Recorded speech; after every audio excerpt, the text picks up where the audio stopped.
my right along the windows. We had some Superintendent Art Award recipients this year that we wanted to recognize, and then some of the special accomplishments of students through the PTA Reflections Contest. So a little bit of context every year.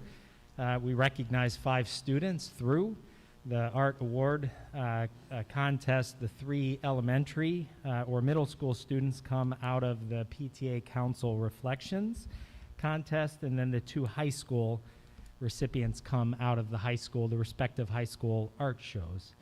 So I want to recognize the students that are here this evening and a couple that were not able to join us. And so when I call your name, students, if you would not mind coming up by the podium so that we can congratulate you and give you a round of applause. So not able to be here this evening is Emma Murray, who's in first grade at Whittier. Her piece was titled The Forest. Here with us this evening is Sumya Ali, who's a 4th grade student in a virtual academy, but Wiesbrook Elementary is her home school, and her piece was called Diversity and Pluralism. Sumya, I know you're here. Would you come on up?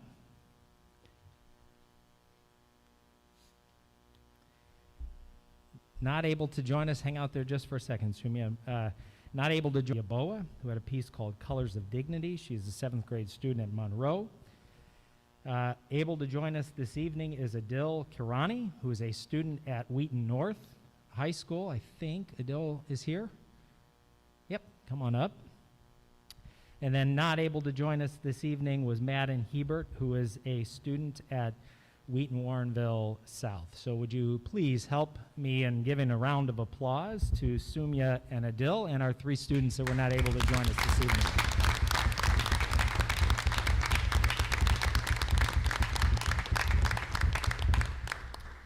And I certainly invite everybody to take a look at our table of artwork. So Sumya, Adil, congratulations. We look forward to having your pieces of art hanging over in our school service center. Thank you.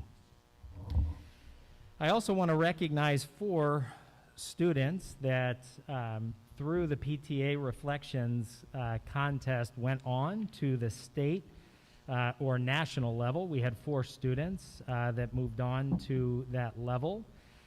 We had from Longfellow Elementary School, Olivia Cho. Olivia is a 1st grader, and she received Illinois State PTA Honorable Mention designation. So Olivia, come on up. And if you would be joined by Scarlett Hudzik, who is a 5th grade student. Sandberg also received the Illinois State PTA Honorable Mention designation. Emma Adams, who's a Monroe Middle School student who received Illinois State PTA Honorable Mention.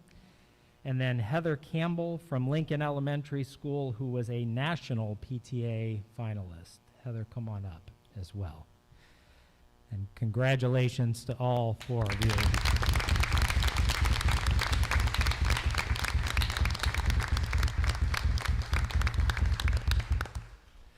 Again, as I mentioned, that artwork is over to the table to the right, and I would encourage everybody to take a look at that. Thank you. Thank you, and I'm sure those students, Mrs. Loiacono, I see her, she's probably wanting to get some pictures and that. And students, I know that tomorrow is your last day, and you're welcome to stay for our meeting. If you choose to want to leave, feel free to do so as well. Okay, so we do not have any agenda items for public comment.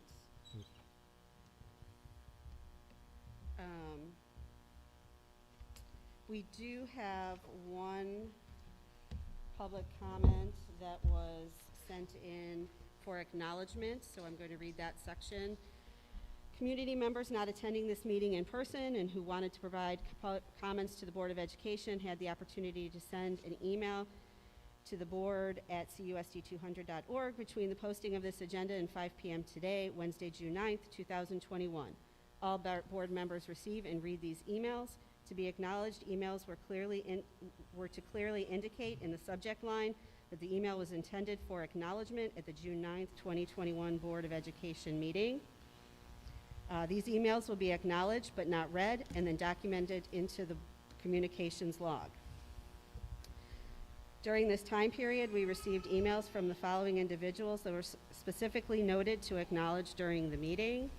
Jennifer Coriel, June 8th, remote learning options. Now we're on to the superintendent report. Dr. Schuler. Thank you, Mrs. Crabtree. Just a couple of things that I wanted to mention to the board. I think you just mentioned it a minute ago, but tomorrow we look forward to our last day of school for our elementary, middle school students. I've had an opportunity over the last couple of days to attend several events at schools as we've celebrated moving on ceremonies, as well as have spent quite a bit of time at Lincoln Elementary School. Being able to participate in some of the end of school year events, and again, very much look forward to that continuing through tomorrow as we bring the school year to a close. In your green folders, we are providing for the board an update on enrollments in our learning acceleration programs through the summer. There's a chart that lists each of the programs that we're offering this summer and the student enrollment to date, with a few programs that are actually still opening up or completing registration. We've got about 1,451 students that are enrolled in one of our summer learning opportunities, again, that runs the gamut of all three levels, and a couple of different programs that are available at each of the levels, but certainly pleased to see that we've got good participation in our summer opportunities. I did want to mention to the board, the board has previously participated in 4th of July parades, and Wheaton is in fact doing a 4th of July parade again. So if that is something that you are interested in, is walking in the parade, please let me know. We just need to register the board as an entity for that if you're interested. So I would just ask you to let me know if that's of interest, and we'll take care of getting you registered.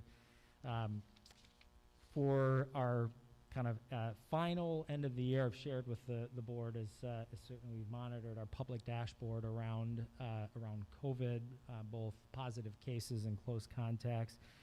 We're certainly ending the school year in a very positive place in terms of health of our students. I think this week we don't anticipate having any new cases this week, and so we will actually end the school year without any students that are either positive COVID or out as a result of that.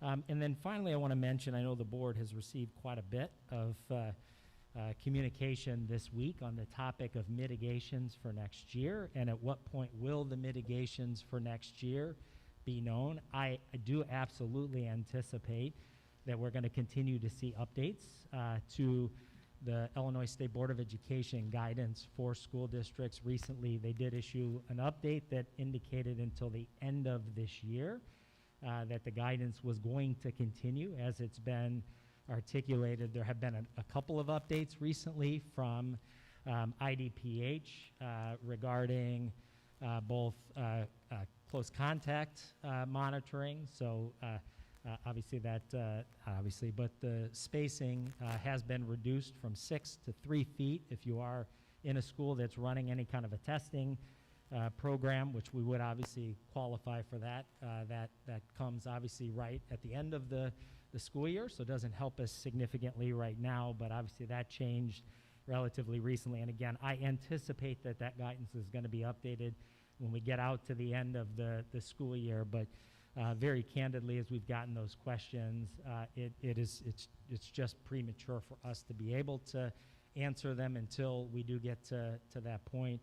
I've had a couple of board members obviously question our continued advocacy at the Illinois State Board of Education around these topics. They do have a meeting next week. On Wednesday of next week, the Illinois State Board of Education meets, and I do plan to attend that meeting and offer commentary on the need to get some of those mitigations and guidance pieces updated for schools ASAP as we begin to plan for next year. So we are continuing to press on that advocacy, but unfortunately I just don't have a specific update that I can provide tonight. But I hear the desire of our community to see those updates and hear them, and we certainly want to provide them as soon as we possibly can. That's all I've got for my report tonight. Any questions for Dr. Schuler from board members about a superintendent report? Chris, can I ask a question?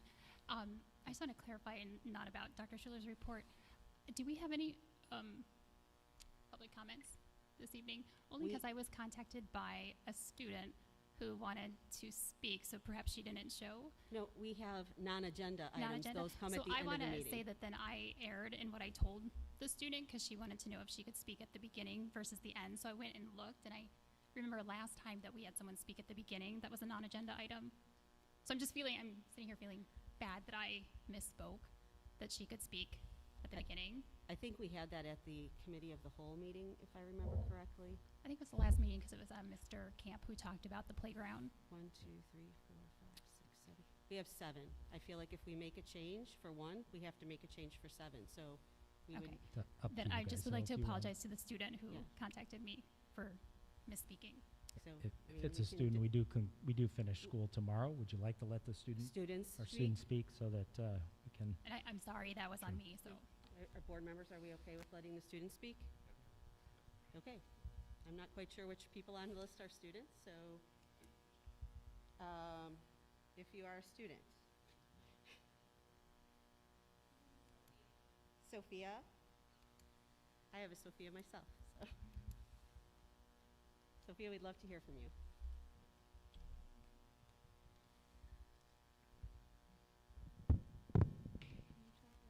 Do I need to give the, I didn't give the speech. Hi, my name is Sophia Kipfer. I am 8 years old. I go to Sandburg Elementary School. And one thing I want to talk about today is the mask. My mom said I could do this speech because I asked her. And the masks make it hard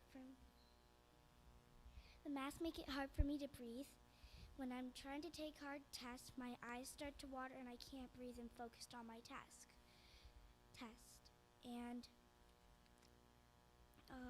like when I fell outside at gym, I got a scrape on my side, which caused me to cry, and I was sucking in the mask, which all I wanted to do was go home and see my mom. And when it's really hard to breathe, and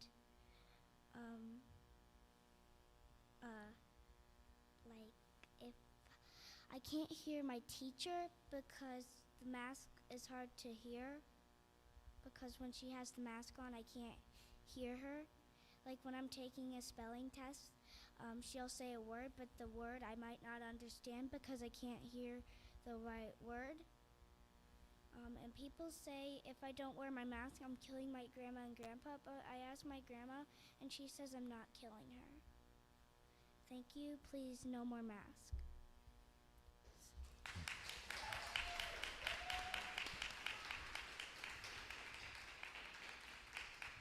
Thank you, Sophia. Yeah. Thank you for coming and sharing. Thank you. Were there any other students that had signed up? Okay. Were there any questions or comments to Dr. Schuler for his superintendent's report? I just one, I guess that was a follow-up from a discussion last meeting about the DuPage County Health Department and maybe the offer we made to pilot around the close contact quarantine rules. Do we get any feedback from the health department on that?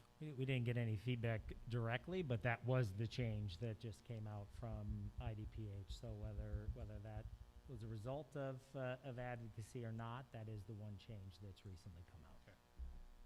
So we don't have to quarantine students if they're inside If they are, unless they are inside of 3 feet, 3 feet. if they are 3 to 6 feet in a classroom with mitigations that are in play, and if in fact you're running any kind of a testing program, you do not.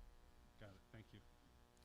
So just to clarify, it needs to be, those other protocols have to be in place. Correct. As well for the quarantine. And was that a result of the letter that all the DuPage County Yeah, superintendents? I don't know that, Brad. I don't know specifically what brought about the change. I just know that change came directly from IDPH. Okay, on to the consent agenda. Number 1, acceptance of gifts from Sandburg Elementary PTA. Approval to post e-learning plan for community review. Approval of Zern Math subscription. Approval of liability insurance with CLIC. Approval of workers' compensation renewal with Self. Approval of print shop paper bid. Approval of waste and recycling services contract extension. Approval of Second Amendment to tower construction and lease agreement.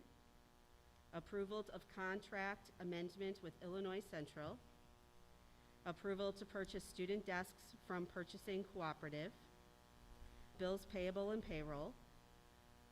Approval of minutes, May 10th, 2021, special meeting with IASB, open and closed.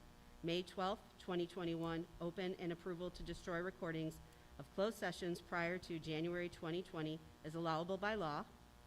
Approval of personnel report to include employment, resignation, retirement, and leave of absence of administrative, certified, classified, and non-union staff. Are there any items board members want removed from the consent agenda? Dr. Schuler, any more information to provide? Yeah, just one, a couple of questions on the purchase of the student desks. So a little bit of context for that this year. When we started the school year, we brought a number of desks from the middle school to our elementary schools for our reopening plans at the beginning of the year. When we navigated further into the year and brought all of our students, our middle school students back daily, we actually shifted some of our desks from the high school to the middle school to realign and make sure that we have desks everywhere with the anticipated full opening in the fall. Assuming we do need to continue to use desks at the elementary school, we will need more desks to get us across the district. Again, the reason for that is we don't historically use desks in all elementary classrooms. Often we use tables or other kinds of flexible furniture, and so there is this, the kind of this reality of where we are right now, and that there's a lead time for desks. We certainly don't want to be in a position where we're not ready for the opening of school in terms of student seating, thus the reason we have that agenda item on there. We are going to wait as long as we possibly can to purchase those to make absolutely certain that they are needed, but we do want to get approval this evening so that we can move forward without delay. If we need them in July, will be too late to make sure that we have the lead time to get them. So I just wanted to provide a little context because there were a few questions on that item. Are That's there all. any questions or comments from board members? I have one. For the e-learning plan for the elementary level, I noticed that the math lessons are live lessons and social studies and language arts can be live or pre-recorded, and I was just wondering if you could explain why math is singled out as a live lesson only and the others can be either or. Sure. Mrs. Murphy, you want to answer that?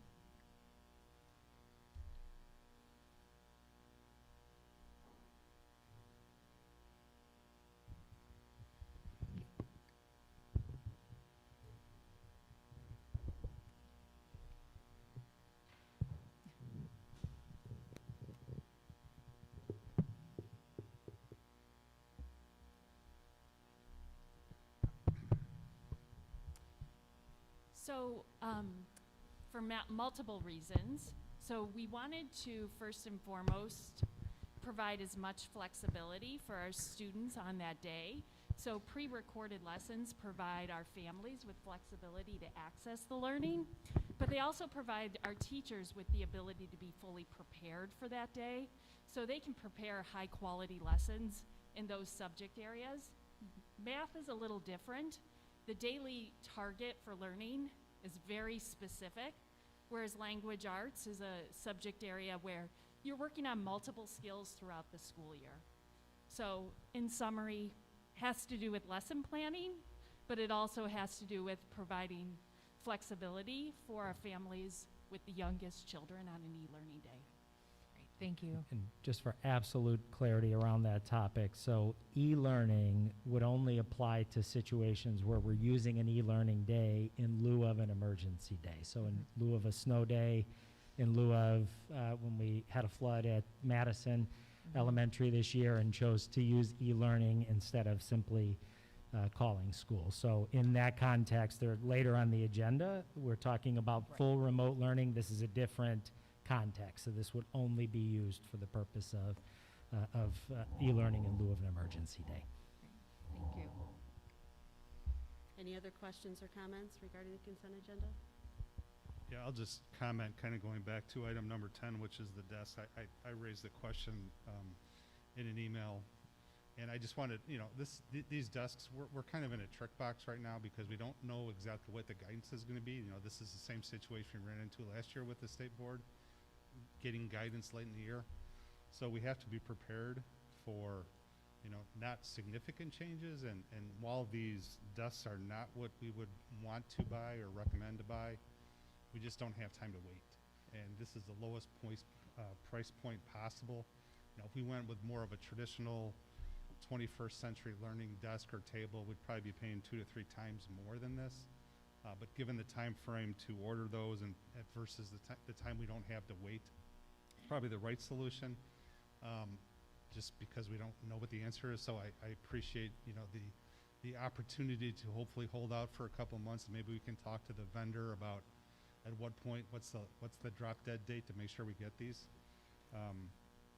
And then, you know, one of the things I'm thinking about is whether it's at the end of this year or the end of whenever this is, we're going to have a lot of desks that we might have to store at some point, and that's going to be another challenge, which relates to some of the facility discussions we've been having as well. So it's a solution we're kind of in a position we have to make, but it's not really the ideal solution.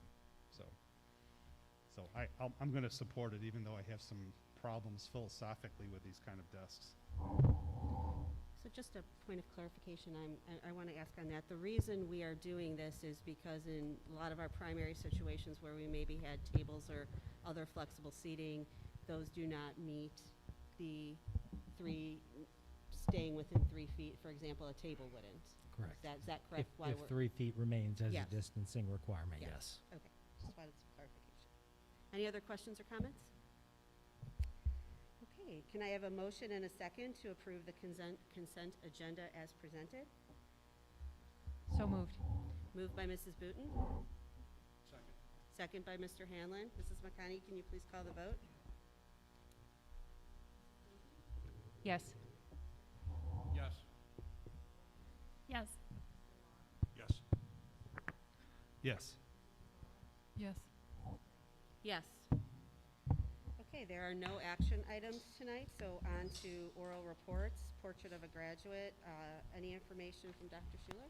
Yes, Dr. Sloggy makes his way up to the podium. Just a little bit of context for the portrait of a graduate. This was an area of focus within the district right in front of the pandemic. What Dr. Sloggy is going to do this evening is just give the board a refresher on the portrait of a graduate, why we developed it, where we were in that process, and what our intention is now moving forward as we look to this upcoming school year and look to a new strategic plan within the district. I think the portrait of a graduate, what we want for our students, ought to be the driver for that strategic plan. So I'm going to turn it over to Dr. Sloggy. Again, there is nothing on here for approval this evening. This is just intended to get you back to where we were and kind of what our intended process is moving forward, and then give the board an opportunity to think about that before our July meeting. So, Dr. Sloggy, go ahead. Thank you, Dr. Schuler. Members of the Board of Education, it's a privilege to refresh ourselves a little bit on the District 200 Portrait of a Graduate.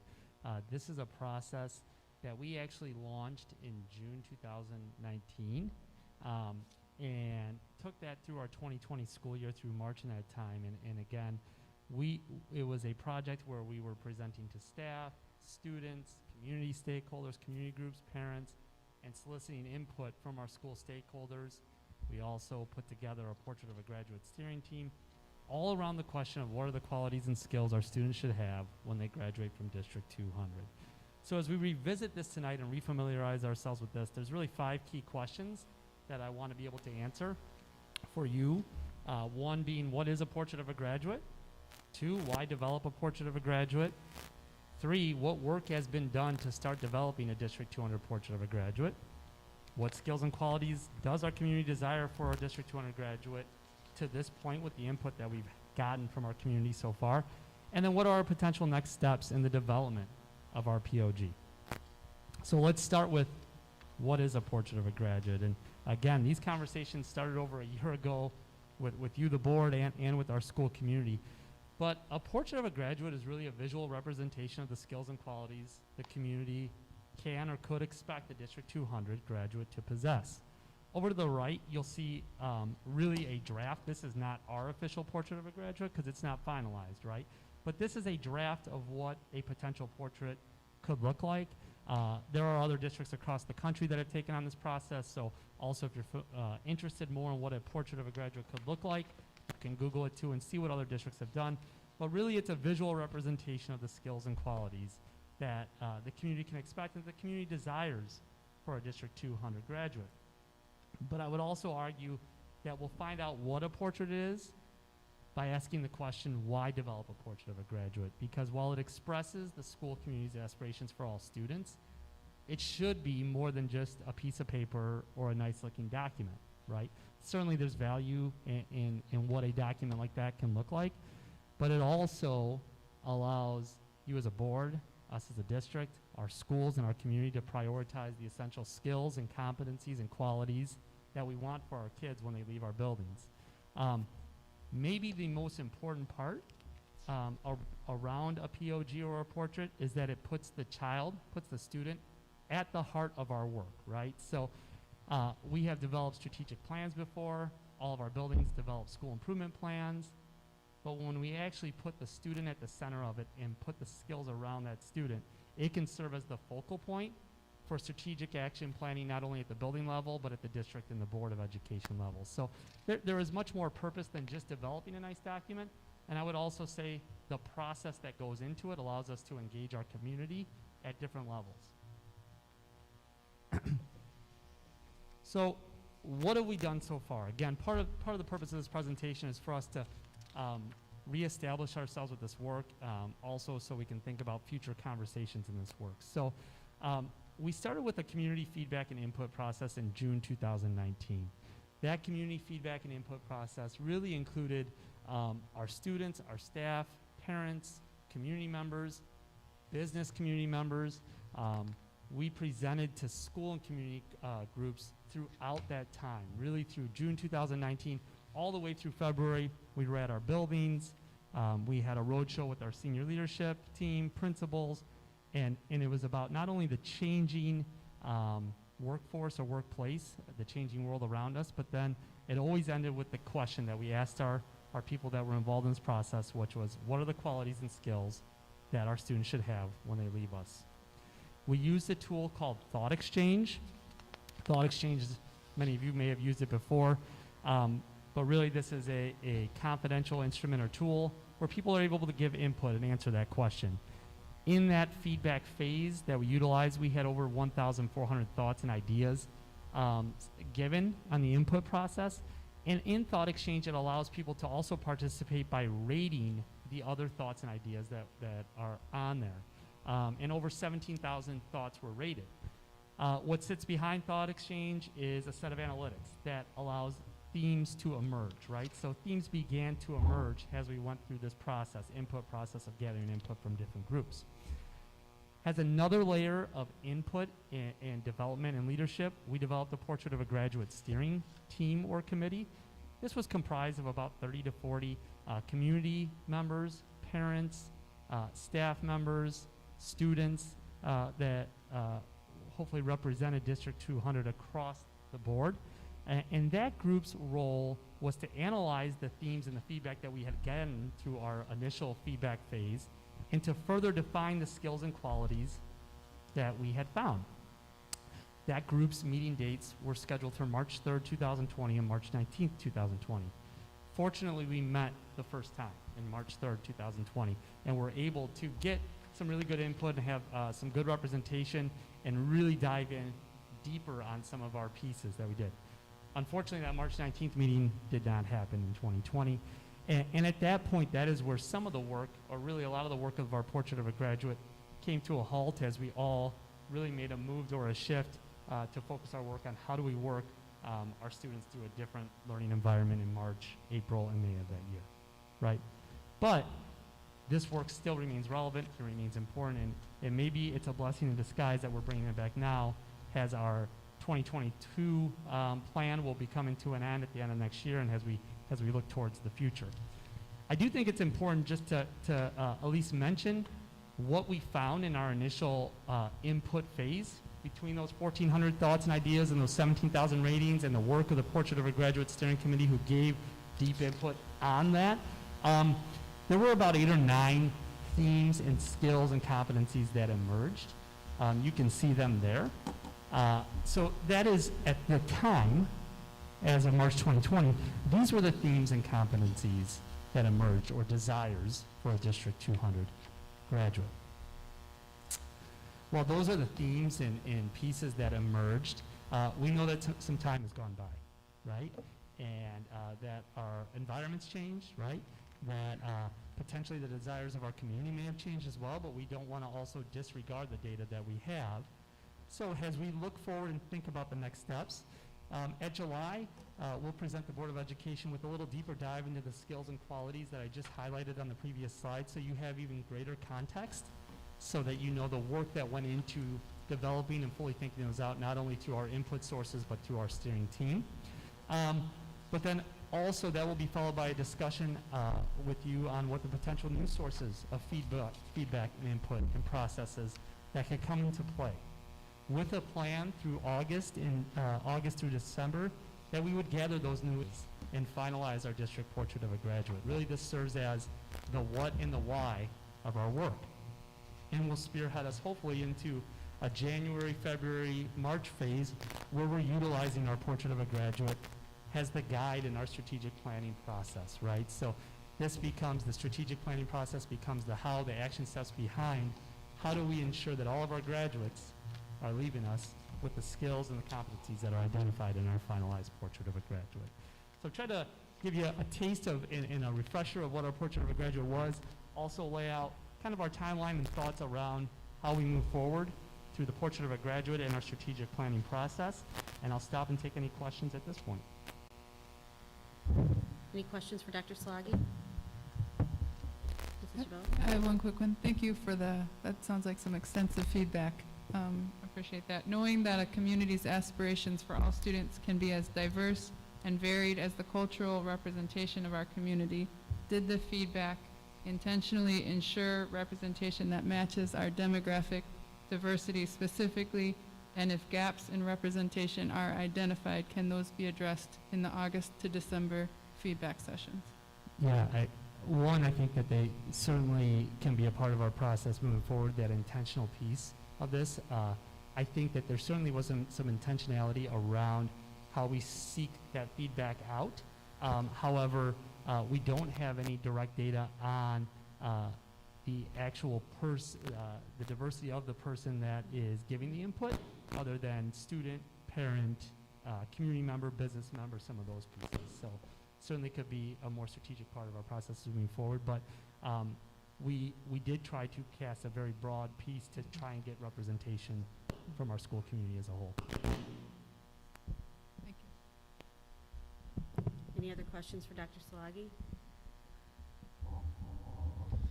Yeah, I just have so I've been involved as we started this process almost exactly 2 years ago, and I was at the last meetings in February at Wheaton North High School. Great feedback from a broad group of people. And so I've been thinking as a board member, okay, so we go through this process, we have the POG, or Portrait of a Graduate, finished. What do we do? And so one of the things I'm thinking about is our fit tools, I don't remember, never know what to call it, but the future of instruction and technology. That has been in place, for about 8 years, I think, since right before I got on the board. Do you envision that as we finish this Portrait of a Graduate, that we then go back and look at the fit framework and maybe evolve it to align with some of these things? Yeah, I think it's a great point, great question, and I think that the desire or the hope out of a very useful Portrait of a Graduate is that it's actionable, right? So when you look at the pieces that are woven into the fit environment and what we want to come out of our Portrait of a Graduate, needs to be actionable items in our planning process. So I do envision that piece happening and really becoming one central piece for us that will integrate both of them. I've always viewed FIT as how our students should learn, the tools they use to go through that learning experience, but then there's the other side of it. Do we have to evolve curriculum, add curriculum components, so there's multiple prongs that would come out of this Portrait of a Graduate. It would be something that we would have to take as a board and go down, once we get past this. So That's this correct. is the first step in a series of actions over a few years that will enable us to move towards these aspirations. Are there any other questions or comments? I have one question. Have we included representation from College of DuPage or other colleges and universities to give feedback? Yes, they were on our steering committee representation, or it was on our steering committee from Wheaton College, College of DuPage, maybe a few other local places as well, and technical folks as well. Great, thank you. Yeah, just the other point that I'd like to make is, I want to make sure we reach out to those people who are involved. The last time I know, through the spring and some of the community discourse leading up to election, there were several people who wanted to express strong interest in being involved in this again and completing the process. I just want to make sure we reach back out to that group so we don't lose that kind of embedded experience. Okay, thank you. Thank you. Thank you. Next oral report is a facilities overview report. Dr. Schuler, do you have anything you'd like to provide first? I do. So I'm going to direct board members to a document in your green folders that's called the Facilities Overview.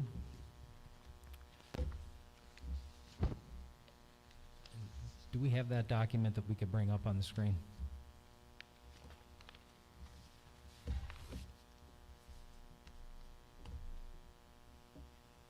This is just that one. What's that? Okay, thank you.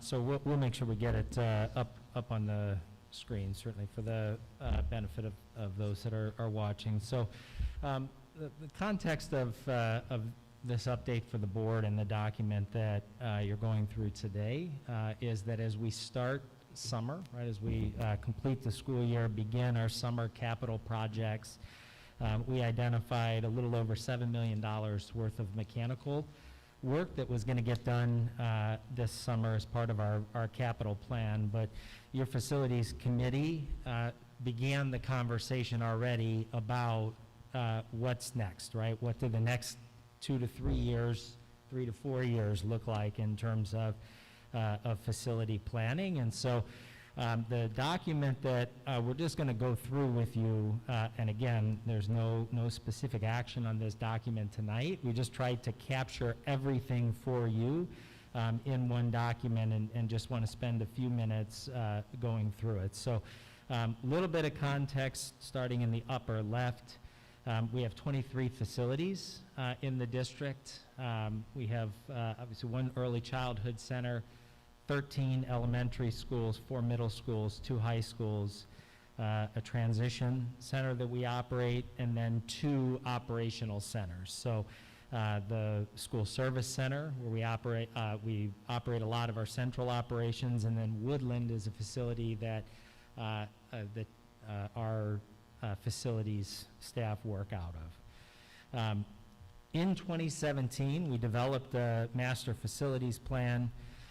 The board will likely recall that master facility plan, once developed, was part of a referendum plan that was advanced in 2017.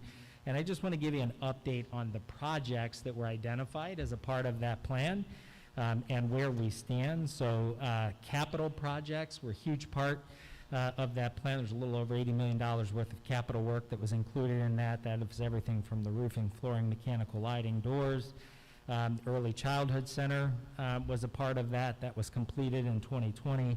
Secure entries were a part of that. Post the referendum, we did complete those in the summer following.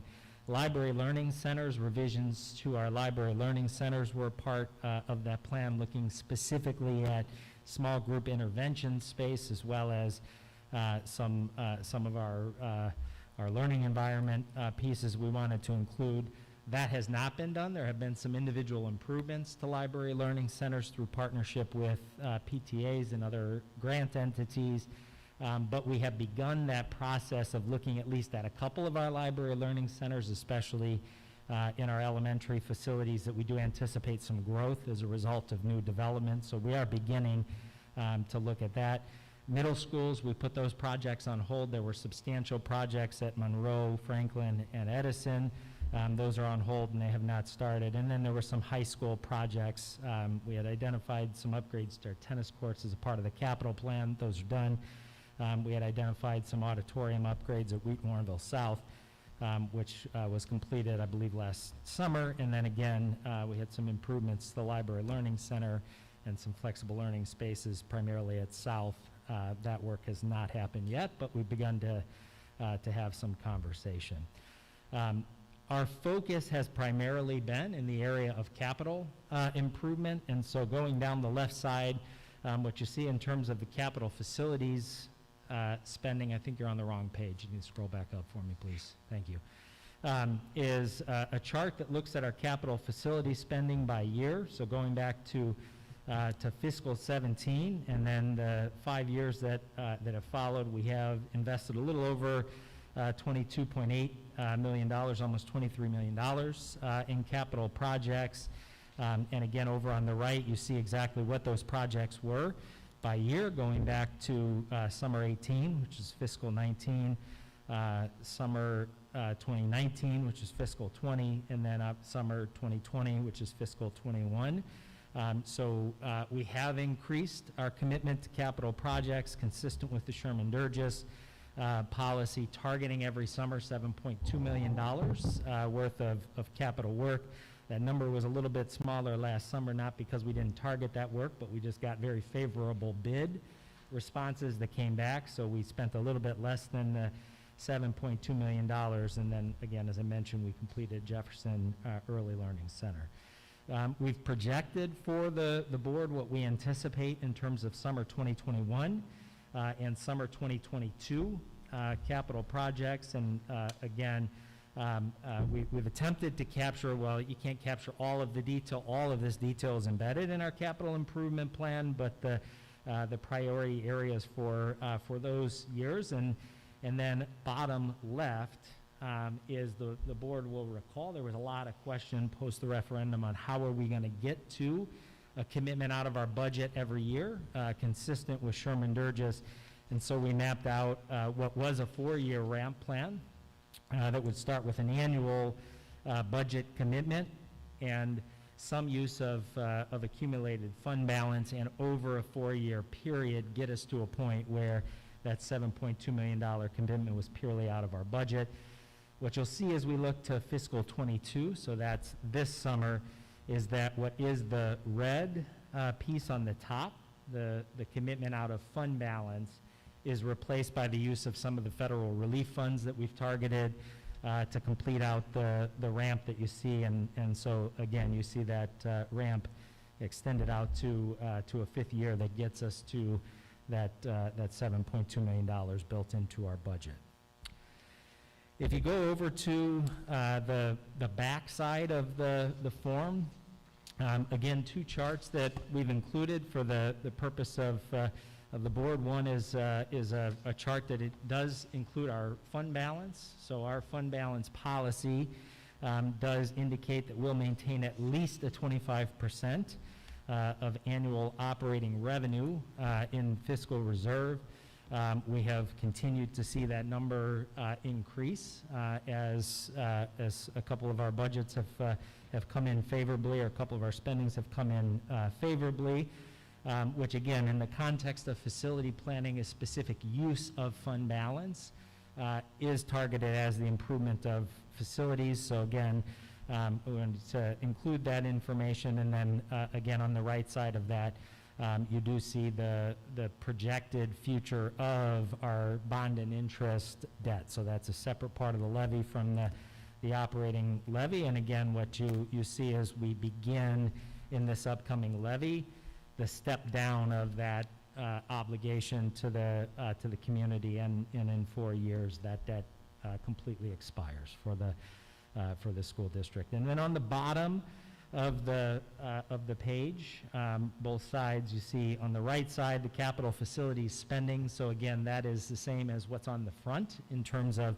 spending out of capital projects, but on the left side, we did also include your annual budget allocation to operations and maintenance. So while all funding on specific capital improvements like HVAC, paving, those summer projects comes out of capital facilities, we do maintain a separate annual budget that's focused on repair and upkeep of facilities that falls outside of that, in addition to obviously the staff that help to maintain our buildings. So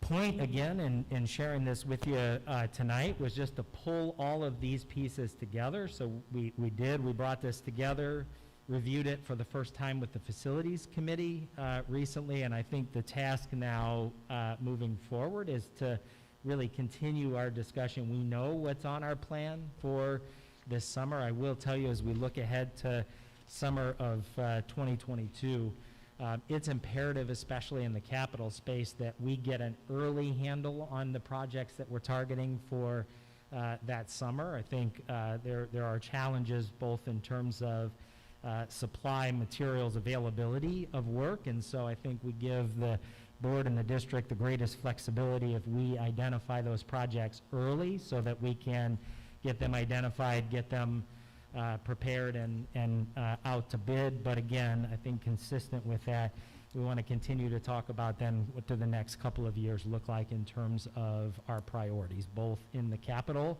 space and any of the other projects that we identified through the master facility plan that we may choose to identify with the use of some fund balance. So I guess I'll stop there. At the committee as well, the facilities committee, there was a question about where does our expenditure per pupil on capital projects sit relative to our comparative districts, and so there is a separate chart as well that we pulled together that just shows you that. Again, we're spending a little over $600 a student on capital projects, which is a marked increase over where we are and certainly favorable to some of our comparable districts. So those were really the two updates we wanted to give the full board, just give you an opportunity to at least perhaps ask some initial questions or more importantly to take a month to digest this document and be prepared to come back in July and continue this conversation. Any other questions for clarification? Yeah, just on the capital per student, what's the baseline year for that? What I'm getting at is the early learning center in there? I don't believe it is. Is it, Bill? Is the early learning center included in that chart? The 600? No. So that's just pure capital projects. Thank you. Anybody else? I have a question. Specific to the projects for this summer, any issues? You know, you referenced getting an early read next year for supply of materials. Any issues for projects that we're planning on doing this summer? This summer. JR, have you heard any issue or concern with summer plans? No, unfortunately, we signed that contract pretty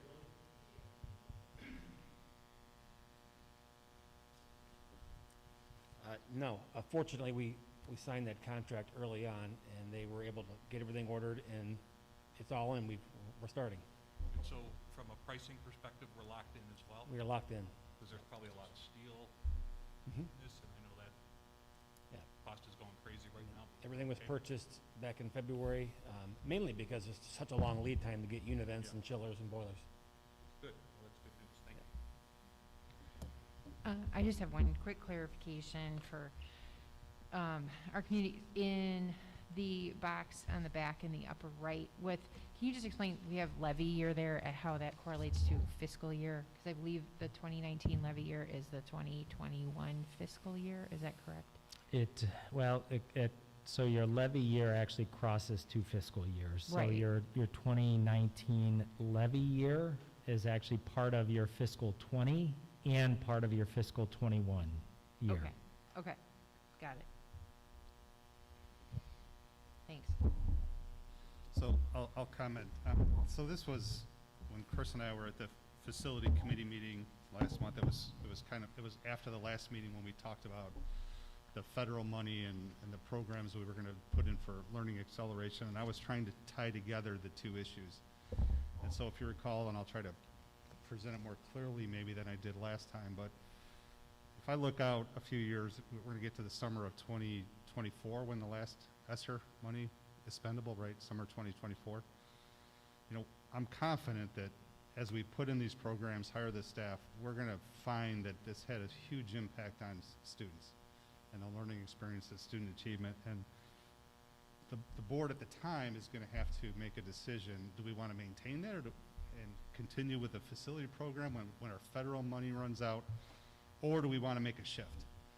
You know, our Sherman Durgis policies in there are suggesting we need to spend $7.2 million a year. And we're going to be in a position in summer 2024 where that board's going to have to make a decision whether we cut those programs, eliminate that staff, or do we make an adjustment in our budget to maintain those and also continue our facility program. So that's going to be a challenging decision at that point in time. And so that's why I think it's really critical that we lay out this multi-year, and we have a master plan, but we need to think about implementation in chunks of 4 to 5 to 6 years. And so that's what we've tried to do here.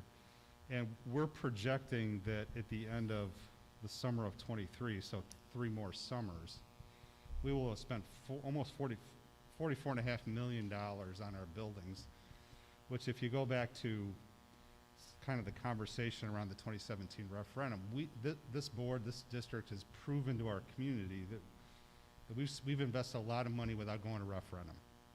And so I think that's a huge success story. Credit the district for trying to, district administration trying to carve the financial path to enable us to do that work. So we're going to get to the end of this, this investment at summer of 2023. We're going to have to make a decision because all we're doing is improving the infrastructure of our buildings, the physical conditions of our buildings. We still have buildings that are not 100% aligned with what we would consider modern learning environments, 21st century learning environments, future-ready learning environments. Those are all terms that are used. But our master plan had a huge part of that. So we're going to have to get through this process over the next 3-4 years and then make a strategic decision. Do we want to go deeper into the master plan to make some of these, especially at the middle school level, make some of these financial investments in our buildings to support what we just talked about in terms of the fit learning environment. I think there's some opportunities in the future for us to align the educational programs and the learning experiences we want with our students with improvements to our buildings. We can't do that just by spending $7 million a year on facilities. So that's kind of a broad summary of why we at the facility committee tried to really focus on a 3, 4, 5-year program that gets us to a point where we can maintain some of the programs we're implementing through the federal funding and also then continue to make some more significant investments in our buildings. So I think it's a great plan. I don't know if that's more clear than I said the last time, but it's all about planning for the future. And I believe that facility improvements, financial planning, and educational programs are all aligned, and we need to keep our eye on trying to bring those 3 things together in the next few years. So that's just kind of my take on this, and I think it's a great start. I love this chart comparing kind of how we compare to our benchmark districts. I've been saying that us spending $7 million a year on our buildings compares extraordinarily well to other school districts in the market that we might compare ourselves to. So I think we've proven our commitment to the community, that we acted following the 2017 referendum, and I think the story's changed in terms of our investment in our buildings. So those are my comments about kind of the future of facilities. Can I add just onto that? Thank you, Brad, for that. I think that was an excellent summary of it.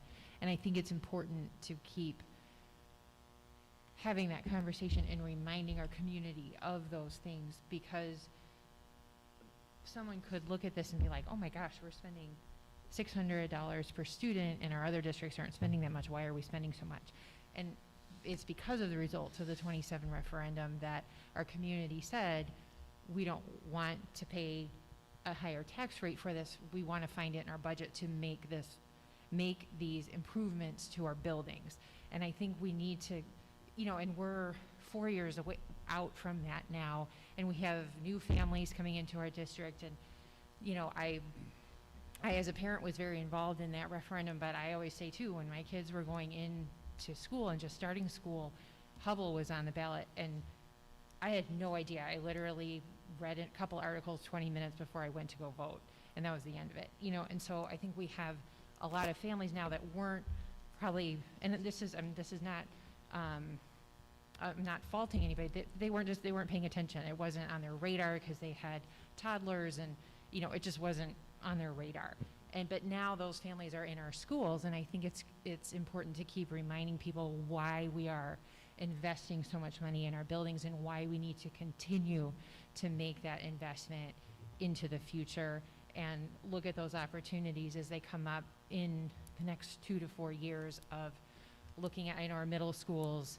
Hubble is beautiful, but we do have the other 3 that need significant investment. And as Brad said, that's not going to be found in our budget, and we are going to need to visit some other ways of funding those things if that's what the community chooses to do. So I just think that's an important note to our community as we have newer families looking at this, that this really is a great thing. This is the $600 per student. This was in response to the result of the 2017 referendum. And as Brad said, it's been an amazing success of this district to find that money and to build this ramp up to that. So I think as we have facility conversations into the future, that we can continue to just to give a brief overview of that situation of the 2017 referendum and the outcome of that, and that at the time that's what the community asked our district to do. So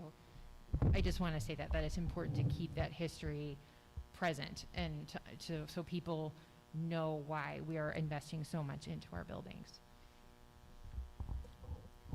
Anything else? Yeah, I'll just add, and looking at the 44.4 million, that does not include Jefferson, right? So if you include Jefferson, what was that, 17 million roughly? 15. 61, if I do my math correctly. $61 million in our buildings without increasing the debt service levy portion of our tax rate. It's pretty phenomenal. I just want to add one more thing for clarification purposes, and JR, correct me if I'm wrong. $7.2 million from Sherman Durgis keeps us steady, correct? We're not making progress. It helps us maintain. Am I right in saying that? Yeah. So I just want to make sure that also people understand that 7.2 is what keeps us level. It's not like we're making significant fixes. Mm-hmm. It's basically protecting the investment that Yeah. this community's made over the last 50 years. One of the kind of related to that, there were a lot of things identified in the 2017 referendum. We did address many of those in this 44 million. And I guess maybe that would be described as catch-up or some routine maintenance maybe that didn't happen in the past. It would be secure entries. It would be other things that. But so there was a pool of projects, and we did some of them. And then you've got this normal 7 at what, and then my question would be, or would be good to know is, since then, and on the horizon of the next three to 5 years, what other significant items are out there that weren't identified in 2017? And I know that's part of the facilities work. It'd be good to understand. I think some of this ventilation work and so forth, some of that probably wasn't on 2017. I might be wrong, but is some of that related to the pandemic and improving ventilation as a result of that? Sure. Yeah, we've done some every year we do some adjusting in the capital plan as items that we have projected to be replaced this year. We're getting more life out of, and other items have come up. So I think there will always be some adjustment within that. We have not identified any other like strategic master facility improvement items. We've just worked off of them, but I hear your request on that. Okay, thank you. Any other questions? Okay, we'll move on to number 3, 2021-2022 Student Handbook Update. Yep, Before I go to that, were you going to talk about the playgrounds?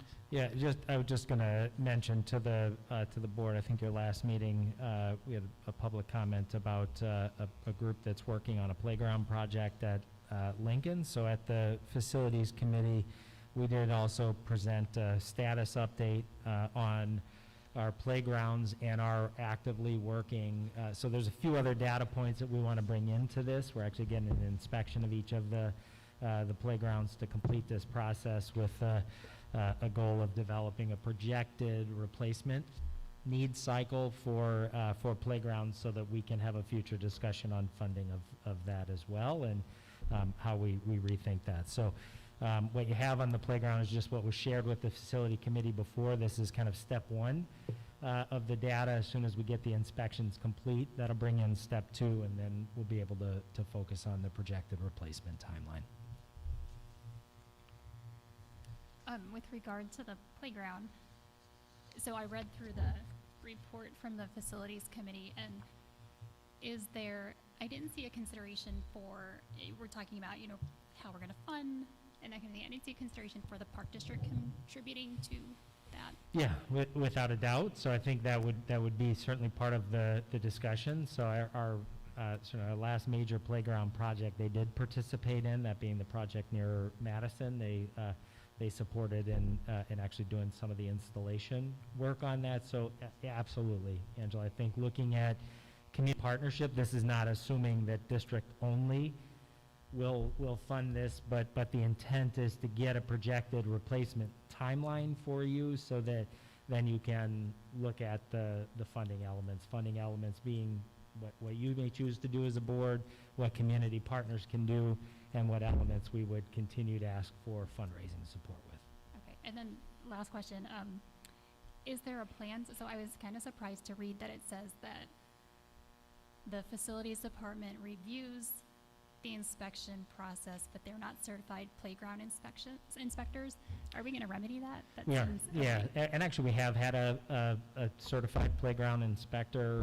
One of our previous playground inspectors just retired this year, so we have had that in the past. We've also done some partnership with that in the past, but we do intend to remedy that and get a couple of new folks from our maintenance department through that course. Dr. Kyle? Yeah, thank you, Board of Education and Dr. Schuler. I get the opportunity every year to review the handbook, elementary, middle, and high school handbooks. I get a chance to meet with high school, middle school, elementary school administrators who have met with teachers and bring ideas of some of the procedures that happen at all 3 levels. I also meet this past year, we went to 1-to-1, so I met with Rodney Mack to talk about some changes that we wanted to add to the handbook. Meet with a nurse because a lot of things changed this past year with COVID and just some of the symptoms. And then since the last time we talked about policy, it's been a year. There have been 3 editions of Press 103 to Press 106. So I take those Board of Education policies that are adopted by all of you, and we want to make sure that they're in the handbook. I also utilize Illinois Principals Association handbook support, where they take the changes that were made through Press and they give examples of how to put it in the handbook. So tonight, I'm just giving you kind of a short overview. In July, all of the changes will be ready, and then hopefully in August, they can be approved so that we can share these with the students next school year. So the first update there is just health services update. That's just some of the new policies that we've been using. Then down on the bottom of the first page, it's Accelerated Placement Program. Board of Education Policy 6135 changed. So we're adding some language into the handbook. And then next, this is kind of a new piece, but we thought we should add it. Like I said earlier, we kind of went to 1-to-1 unexpectedly with what happened 15 months ago with COVID. So the acceptable access and use of technology agreement, we want to add that in the handbook, because the handbook's also used for students at the start of the school year to share information that's really important in the process of the school. So we want to add that into the handbook. Also, the policies that have changed that I believe are going to have some change in our handbook, there's 7 of them at elementary, middle, and high school. So between now and July, I'll be looking through those, working with the IPA to make sure that those changes are on our handbook, and our handbook is up to date. The bottom of that page, we have the District 200 response protocol to acts of hate and racism. Last summer, I think it was August, I met with 28 students, teachers, and administrators in the Wheaton Warrenville South LLC, and we created a District 200 response protocol to acts of hate and racism. So one of the big things that came out of that committee was we wanted to make sure that that's in the handbook and then that's stressed as we start the school year next year. Another piece that I think is interesting is all of us remember the e-learning schedule that our kids or teachers followed this year, but in 6 months everybody's going to forget it. And when we get to a point where it could be a snow day or a cold day, we can use an e-learning plan. So I'm going to add some language and a link that will get parents to that. So you know those nights when it's supposed to be 12 inches to 4 feet of snow and people are wondering what would be the schedule tomorrow if we went to an e-learning plan? There'll be a link where parents can just go right to it, and so could students. And then last, just right now, one easy correction was National Honor Society. It was a formatting issue where the top paragraph was sandwiched in between another paragraph, and then the bottom paragraph was there, so we're bringing it together. Last year I worked with Erica Luacano and a company to kind of make it more user-friendly, and I know President Crabtree gave me some suggestions, so we're really trying to make it more readable, and we're trying to make sure we're up to date on Board of Education policy, and then practices that all 3 levels do. So that's a little bit of an overview of the handbook changes that are coming forward. Are there any questions or comments from board members? Yeah, so when we were, when we were touring the schools, we were at Monroe. Chris and I were at Monroe. We saw a group of kids at lunch playing a game on their Chromebooks. It was awesome because they were doing it together, enjoying themselves, right? And so when I read the 4th bullet point, it starts to be a little bit incongruent. So we said the word intended. Are we going to limit use, or is it just an intention?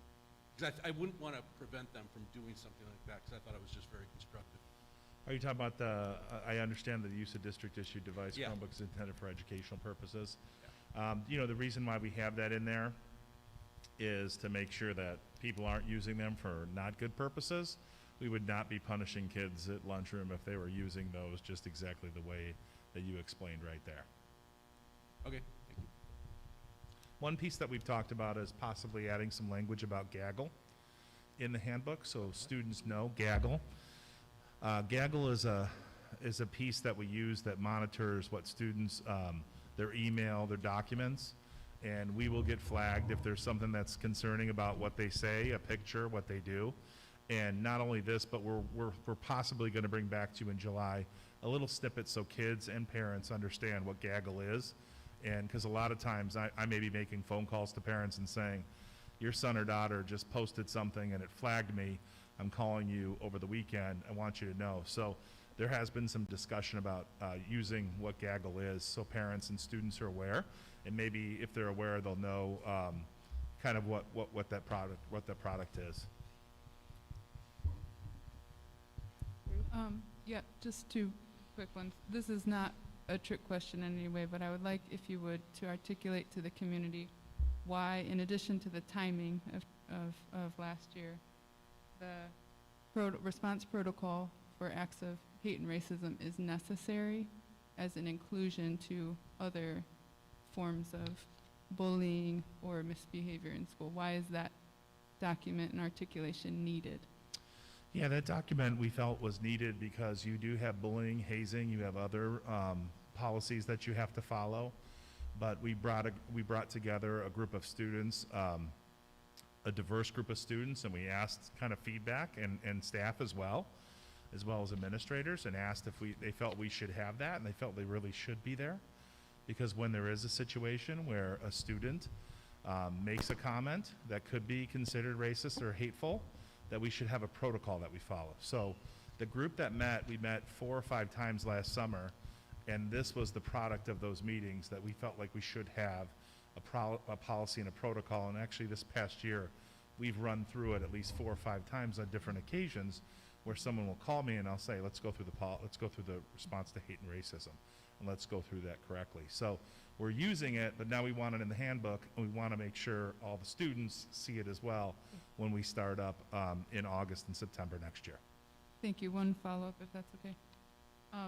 So for this document, will there be mechanisms put in place to measure over time the effectiveness of the protocol for ensuring the safety and inclusion specifically for students of color?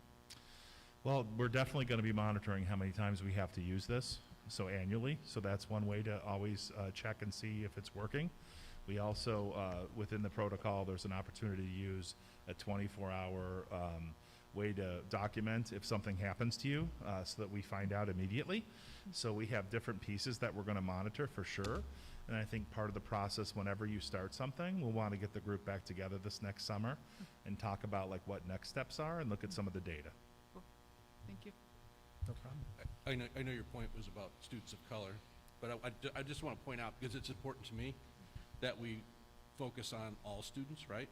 And it says, talents of all students regardless of race, gender, sexual orientation, physical ability, language, socioeconomic, religion, or cultural background. I think that broader definition is just really important to keep And the focused on. group was made up of a broad, diverse group of adults and students, going from 5th grade all the way to seniors. It's just really important to me that we recognize everybody, right? It's for all students. Absolutely right. Any other questions regarding the handbook?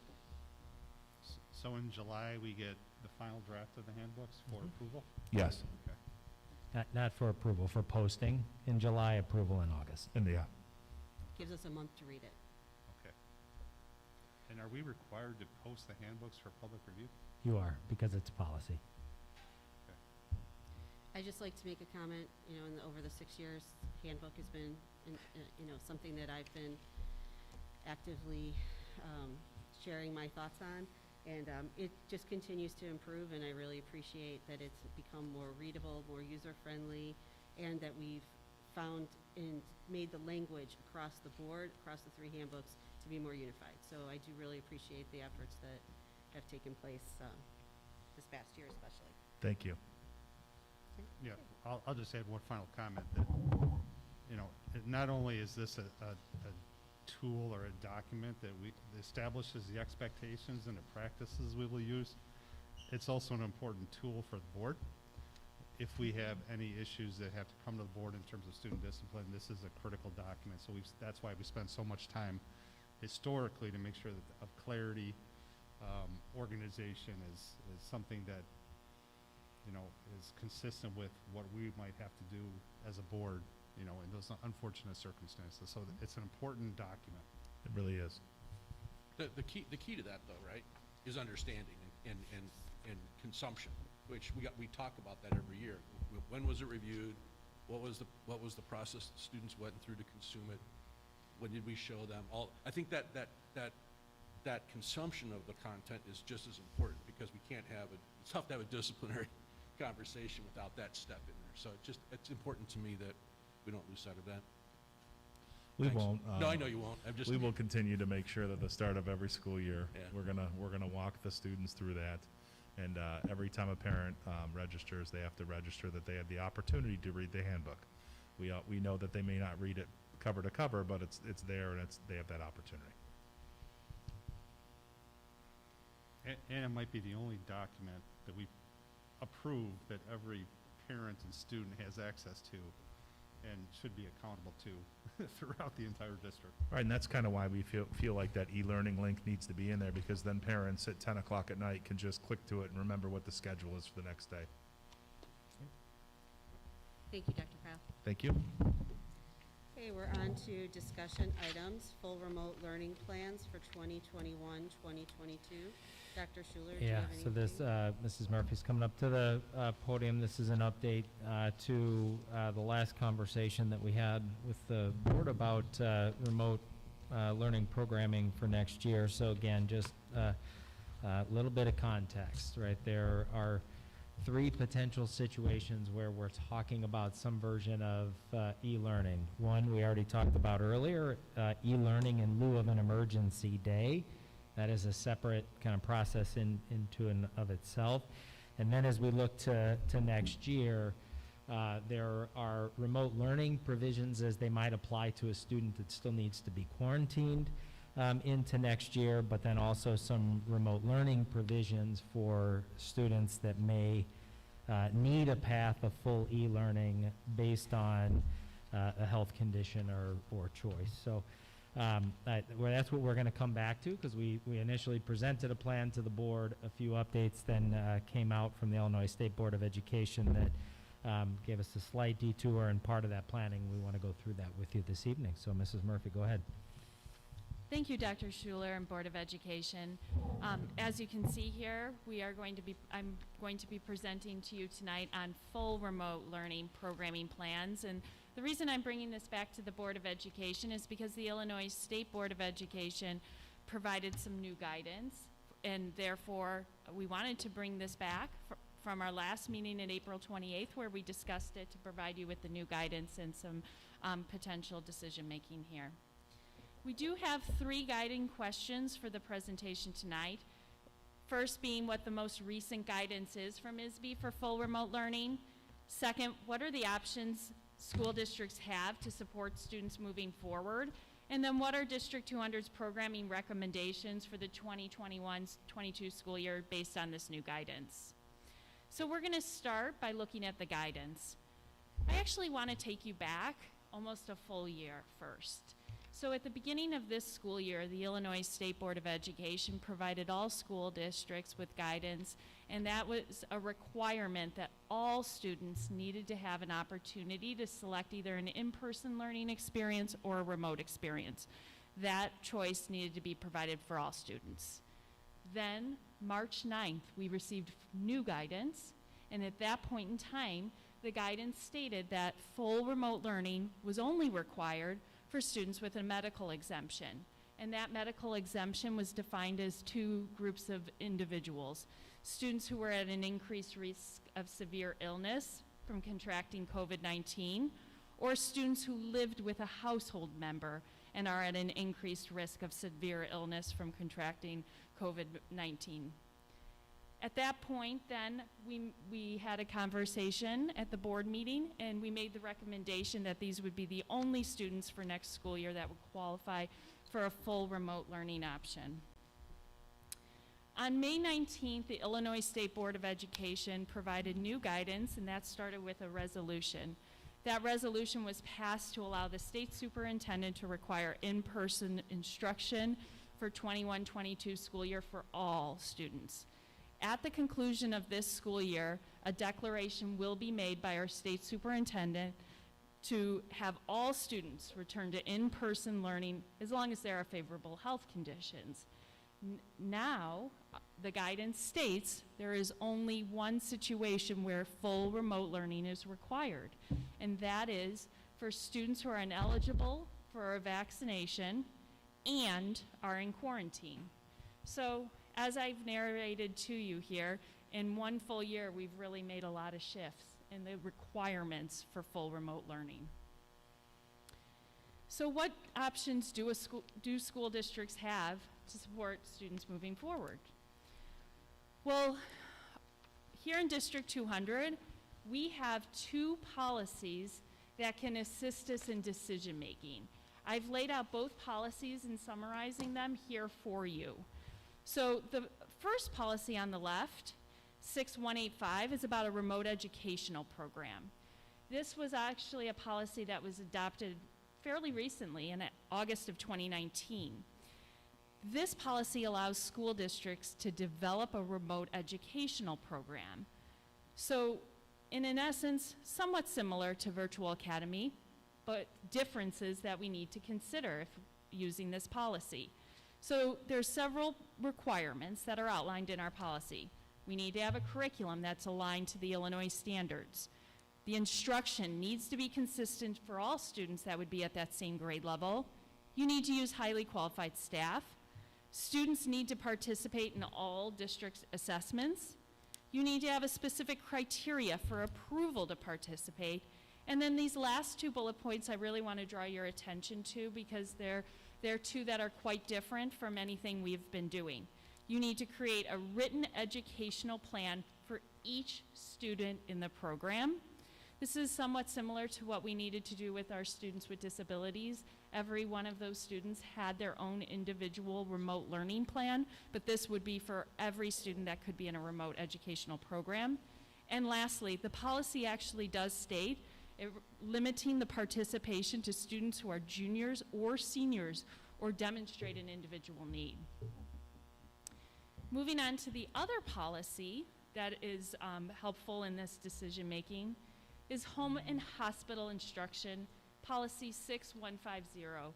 This is a policy and a practice that is often used in our school districts. This is for our students who do have a medical exemption. It's recommended by the physician that they are not in attendance of school. At that point, we continue to provide an educational experience for them, either in their home or at the hospital. Now with this policy, this would cover our students who would be at an increased risk of severe illness from contracting COVID-19. This policy does not cover students that live with a household member at increased risk of severe illness from contracting COVID-19. With our last guiding question, District 200 does have some programming recommendations I'm going to walk you through. As you recall, after our April 28th Committee of the Whole meeting, we sent a questionnaire to all families asking them to notify us if they fell into one of those two groups of a medical exemption. The results you can see here. 0.2% of our students have indicated they're at an increased risk of severe illness, and 0.3% of our students live with a household member who's at an increased risk. Based on these results and a review of those two policies, District 200 is recommending that students with a medical condition would best be served through the home hospital instruction policy of 6150. There would be continued work we need to do with this recommendation. Members of our senior leadership team would communicate with each family that completed the questionnaire, indicating they live with a household member that has an increased risk, explain that the shift in the recommendations and guidance, and answer questions about a return to in-person learning. Our team would continue the process of individualized planning for students that submit paperwork for home and hospital instruction. Additionally, our teams have work to do. We need to finalize a process to support our students through remote learning who are both not eligible for a COVID-19 vaccination and are also under quarantine. And lastly, as Dr. Schuler mentioned earlier, on the consent agenda item tonight, you approved the e-learning plan to be posted for community review. We will bring that back in the July board meeting and also have a public hearing about that plan. So, Melissa, can I just clarify one thing? I want to be really clear in this recommendation in the model. So this is not a virtual academy. Right, so through home hospital instruction, students would be assigned to a teacher of record at their home school. If they're a fourth grade student at Whittier, they're going to be assigned to a fourth grade classroom at Whittier.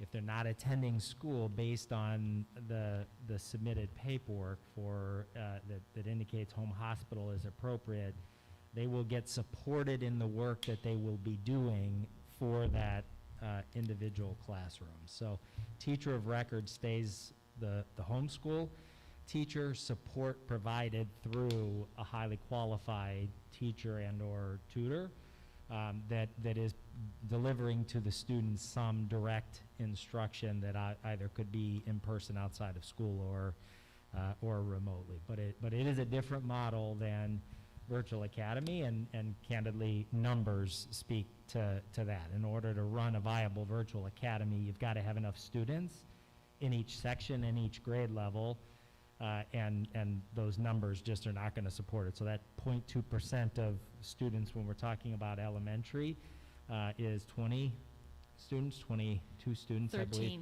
13 students. So it is not a number that would support full sections of a virtual academy.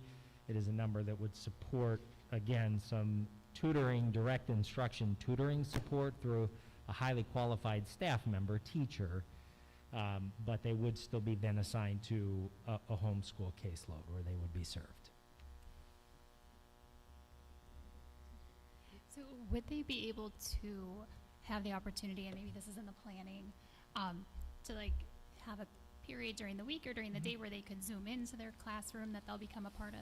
Yeah, we would, so that's certainly something, Angela, that I think we'd want to work on, is how we still obviously are able to integrate and provide whatever degree of the social experience that we can. That could happen through some type of integration into their homeschool classroom. It could also happen through the teacher being able to provide some type of structured SEL or community support even for students that are operating under home hospital. So I think there's a couple of different options that we could look at. That's important. We'd still want to be able to provide that as we do currently for home hospital. The other piece too is just recognize through home hospital applies as long as the medical condition exists. If there's some other type of mitigating factor that no longer requires it, then student simply comes back to the classroom. So, when we were previously talking to the board about virtual academy, it was with a full year commitment to the virtual academy. Because of the way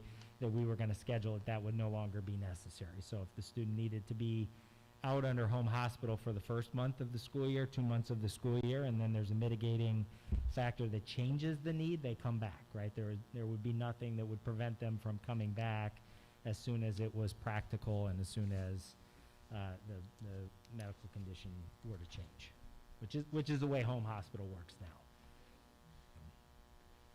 Is the 0.2%, is that higher than what we would normally see in a pre-pandemic year? I don't have any reference of. Yeah, it's how many probably a little bit higher. We actually reviewed with, this is Ekstrom overseas, all of our home hospital, and I would say this, probably over the course of a year, it's probably not significantly off, but all at one time, kind of Yeah. starting the year, it'd probably be a little higher. Okay. When we looked at the numbers, the 2 years prior to the pandemic, we averaged about 25 students throughout the year. Now that fluctuates throughout give and take. And so when we looked at the numbers of the families who completed the survey, it was only slightly above. I think we had 36 families who filled out, who were medically eligible. But we will also have other students over the course of the year Right. that qualify under home hospital for reasons not related to COVID, right? Right. So those numbers will go up just in general by, based on other issues, a student that, has some type of accident or, Right. name the reasons, so. Yeah, I just think that helps put Yeah. some reference around why this choice is being made and this decision is being made, and just puts it into context a little bit, so appreciate that. Any other questions or comments? And so the 0.3% who have a family member, like what happens? What's anticipated if there really is a valid concern? I think we had an email from a parent who has a medically fragile child, and the medically fragile child has a sibling who is not eligible yet for a vaccine. I understand the concern. So what happens to that 0.3%? Yeah, I would say two things. One, we're going to evaluate each of those circumstances individually. Thus, what I think you see in here is that an individual contact will be made to better understand the situation. It's possible some of those situations may still qualify based on doctor feedback and documentation of the medical risk. So we'll look at them individually, and we can work through it. So your remote educational program policy 6.185 is still on the books. If we needed it to apply to an individual circumstance where absolutely there's not a safe path for in-person, we could, but we're suggesting we gear them all through home hospital. So basically try to avoid those circumstances where we don't need to use that. Okay. But it's still there. It's still there. Okay, good. It's still there for individual circumstances. But with that policy, it's only open to juniors or seniors? Juniors and seniors or demonstrate an individual need. Oh, okay. Sorry. Thanks. Any other questions or comments? Yeah, I have one question. So what about teachers who may not have the opportunity for whatever reason to go back into the school in-person instruction due to a medical reason? Now we don't have the virtual academy. What options do those teachers have? Yeah, we would pursue a variety of medical leave options for the teacher. Anything else? Thank you, Mrs. Well, Murphy. I'll just reinforce, I guess, this is how we've lived this whole year, that this continuous changing guidance. Just a few meetings ago, we went one direction, the guidance comes out, now we're going a new direction. I would anticipate this is gonna keep happening as we get closer to the next school year, but it just reinforces the challenge we have of making decisions, not knowing what's gonna be around the next turn.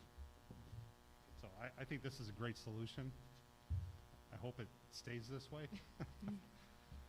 And Brad reminded me of something by saying that if we're still under quarantine mitigations in the fall, what happens to the kids who are quarantined if there's no Yeah, so. well, live so- streaming or? Yep, fair question. So again, that's the one area where it's crystal clear that we need to provide them adequate instructional support in the window of time that they're out, and of course we want to. So it would likely be a combination of some like synchronous, perhaps Zoom type opportunities, as well as likely some support offline that could even come from some of our home hospital tutors that are still providing some support outside of school. So, but we're working on that. But this was kind of the first piece that we wanted to get into place, and then we'll get a finalized plan for how we support. And is that regardless of the age, like if they're eligible for vaccine or not?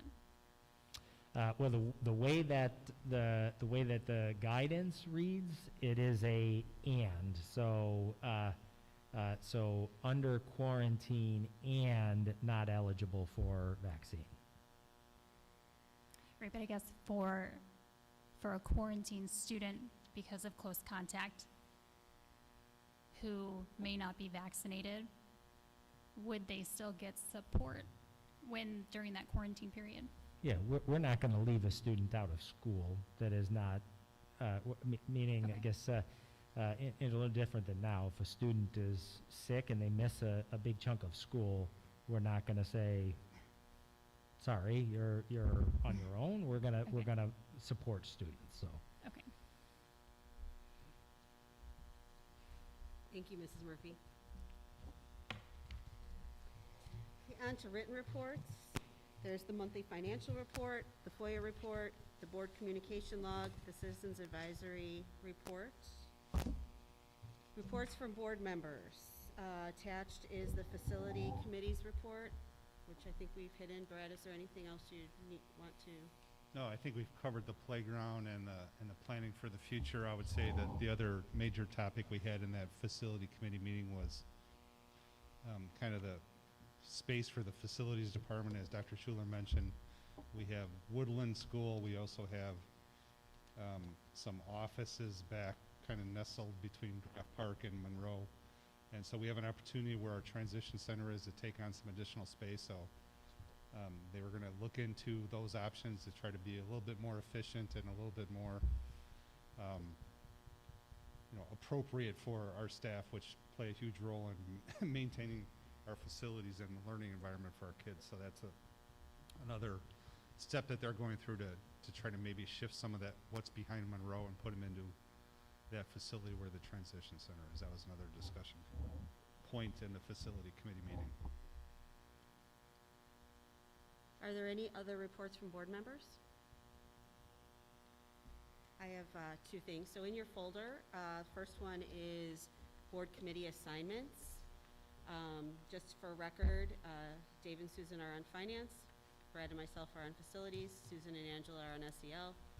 Mary and Rob are on HR policy. Brad and Angela, community engagement. Dave and Mary, equity and proactive practices. Rob and myself are on teaching and learning. Brad and I are going to split the time for CAC. Student Excellence Foundation has asked to meet with me this summer. They would like to try to figure out something that's maybe a little more consistent when it comes to them reporting to us and us reporting to them. So that will to be announced. Also in your folder, you will find adopted schools. We're very excited that we can get ourselves back into schools for our new board members. Everybody is assigned 3 schools. Rob and I sat down, tried to make sure everybody has at least 2 different levels, tried to get everybody on a north and south side.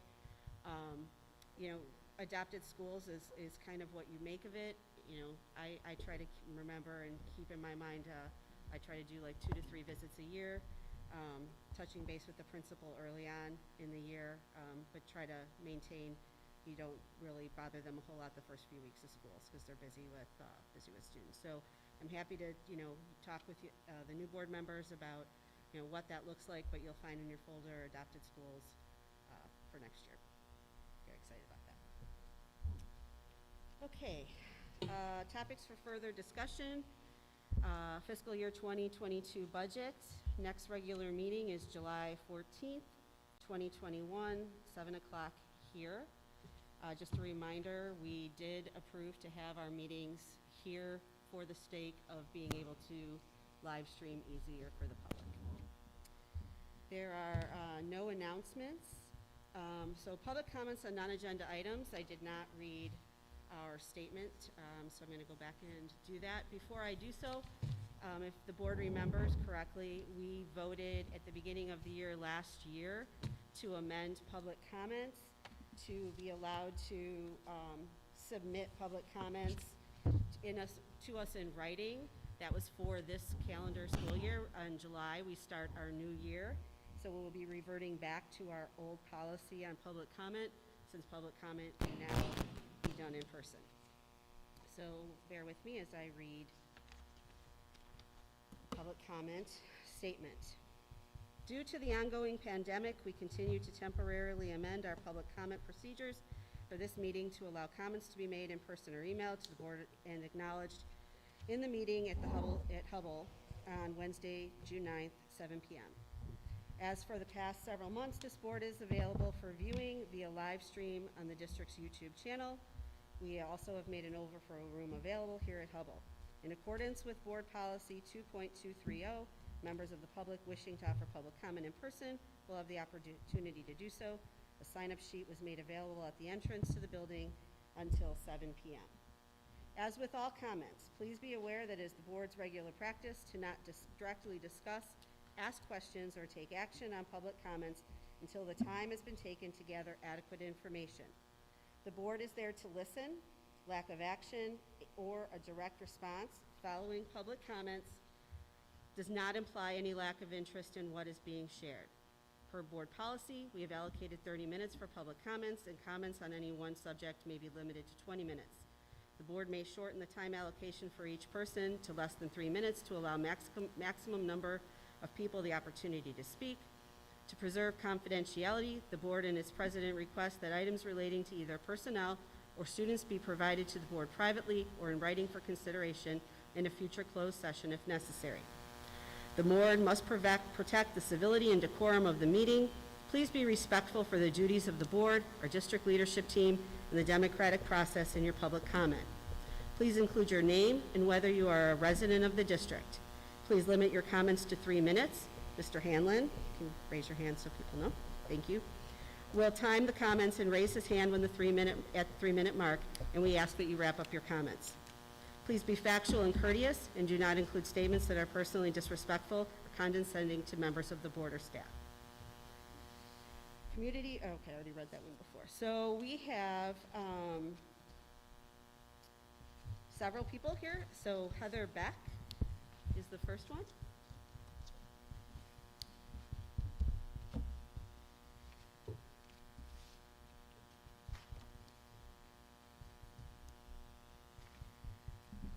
Good evening, members of the board.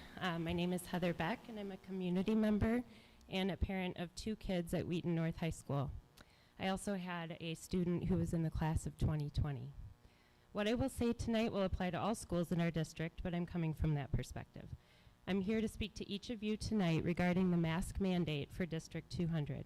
We had our last day of school today, but now you are making decisions for the upcoming school year. It is time to remove forced masking for students and teachers. Wearing a face covering is a medical intervention, and it must be a choice. The facts and science do not support masks being an effective mitigation strategy against viruses. I urge each of you to look at these facts and remove the mask mandate promptly. I speak on behalf of parents and students in our district who maybe have not yet gathered the courage to speak publicly, but want their views represented and do not consent to having their children be masked any longer. We have been very patient, emailing each of you, speaking at these meetings, waiting and hoping for you as a board to represent us and stand up for the well-being of our students. We are now 15 months into this. This board continues to follow rather than lead. The data is more than clear. Throughout 2020, masking has not affected infection rates or mortality curves. I've heard it said that wearing a mask to stop this virus is like installing a chain link fence around your yard, thinking that it will keep out the mosquitoes. You're also likely aware that Illinois is now one of only a small handful of states still continuing the mask mandate. And just a friendly reminder, viruses don't care about state lines. As of June 11th, Governor Pritzker has declared that Illinois will no longer be in a state of emergency. There's no further justification for emergency mitigation strategies and tools, including masking, social distancing, testing, and contact tracing. We are no longer masking in stores, churches, restaurants, public indoor spaces. Right now, it feels like there are two completely different realities that exist. Our kids are having sleepovers, going to restaurants, playing together, competing in sports, shopping, meeting friends, piling into cars together, all without masks. But then they step foot into District 200 schools and are masked 8 hours a day. Life has moved on, but District 200 remains in an ultra-conservative posture that makes little sense considering the world around us. Fully reopen means returning to pre-COVID way of life. Because my time is limited, I cannot expound on the countless physical and psychological harms with wearing masks. Lastly, and very importantly, we urge the board to instruct all District 200 schools to refrain from dividing the unvaccinated from the vaccinated. The rules and guidelines absolutely must be consistent regardless of who has received this shot. By the way, currently, only 40% of all Illinoisans are fully vaccinated, which means 60% have currently not chosen to get the shot. You've been clear as a board that you stand boldly for equity, inclusion, and justice, and you condemn discrimination and segregation. This must apply here as well. Please do not defer to the CDC, IDPH, or ISB, okay, I'll wrap up, on these matters. Each of you has been elected to represent our district only, and you possess the power and the influence to do what is right for our kids and teachers and to follow the actual science rather than media or politics. Thank you for your time tonight.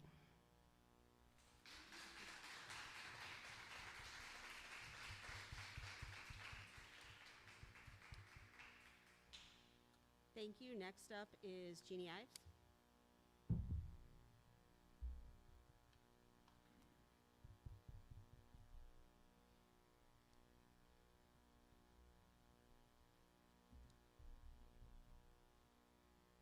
Good evening. I come to you as a longtime parent of District 200 and a 30-year taxpayer.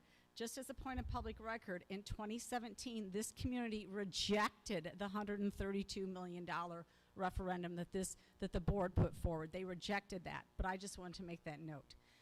First of all, I want to talk to you, though, the Illinois legislature passed SB 818, which mandates that a school district that teaches sex education must teach the national sex education standards.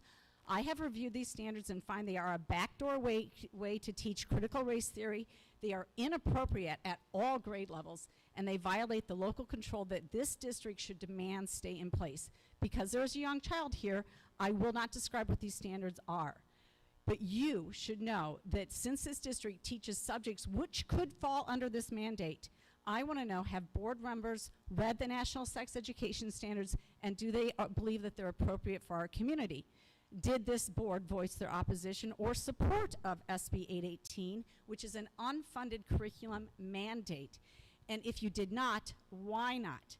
This legislation received a bare minimum votes for passage. This bill can be stopped with a veto by the governor. I request that the school board pass a resolution calling on a full veto by Governor Pritzker of SB 818. I request that the school associations that this school district is part of also pass a resolution requesting a veto of SB 818. If the board fails to act by not passing a resolution or putting out a public statement addressed to the governor opposing SB 818, that will indicate to me and the public that you actually support truly the pornographic comprehensive sex ed standards for this community. They could not be considered anything other than sexual harassment and sexual grooming if you have read these standards. They're awful. It is a time for choosing what is this board going to do. On a second bill, HB 2789, this is legislation that would allow the Illinois Department of Health to set the standards for in-person learning in the case of a health emergency going forward. It threatens the accreditation of schools for noncompliance with any aspect of their guidelines and would allow anonymous reports of noncompliance which would have to be investigated, causing the school district to expend time and money on potentially frivolous investigations. This district rightly chose to open differently within district schools and compared to peer districts. I applaud you for that. This district should want to retain this type of local control at all costs. This legislation has an extended time for passage in the state Senate. I request school boards pass a resolution rejecting HB 2789 and send that resolution to all state senators that represent any part of this district and the Senate President and the Governor. And I encourage all members of the public to let their state senators know to oppose HB 2789. Listen, I understand that this district and all other school districts throughout my time watching Illinois politics have completely rejected unfunded mandates from the state. It is now time to complain about both SB 818 and HB 2789, which are unfunded, awful mandates. Other matters of concern, it is reported that ISB and 700 school districts requested a waiver from mandated federal testing of students. Is this district one of those 700, and if so, why? Finally, I know the waiver was not granted, so will the results of standardized testing be reported to the public, and have you any assurances related to student learning in this manner? Lastly, I am glad to hear that you do plan to, even if kids are not vaccinated, but are told that they have to quarantine because they were within 3 feet of somebody else, I'm glad to hear you still plan to give them remote learning. That's what I heard tonight. I believe that you're going to treat all school students who have to stay at home with some sort of learning. That is a good thing. So I think that you are a large school district. You have a lot of power. You need to use that to lead on these issues and not follow. Thank you for your time.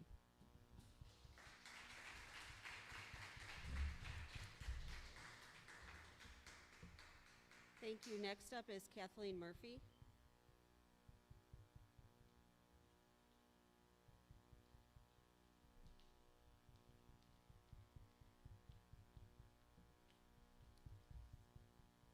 Good evening. I come to you tonight as a parent of 2 students in District 200, one at St. Michael's in Wheaton and one at Wheaton Warrenville South.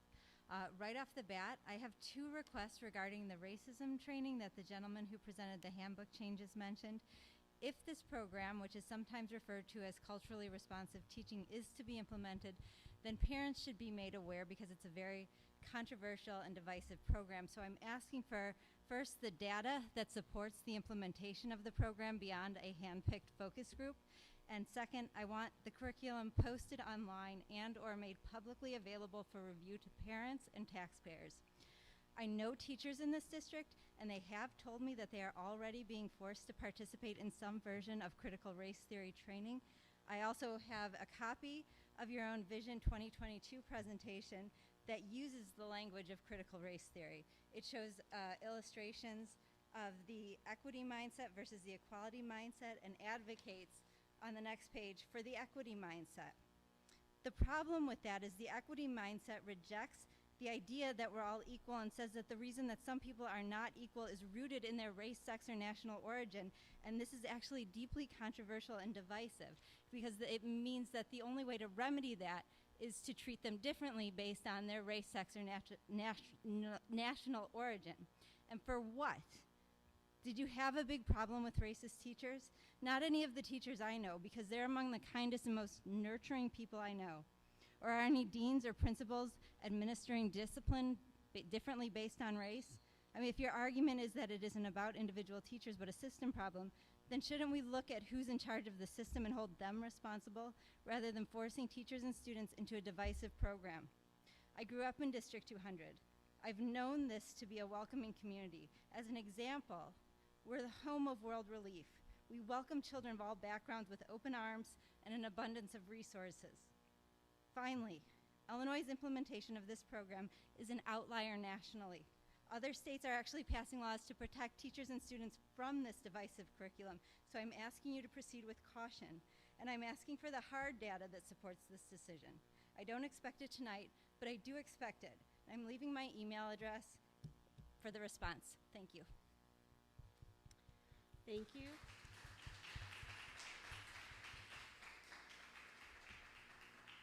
Amy Kipfer.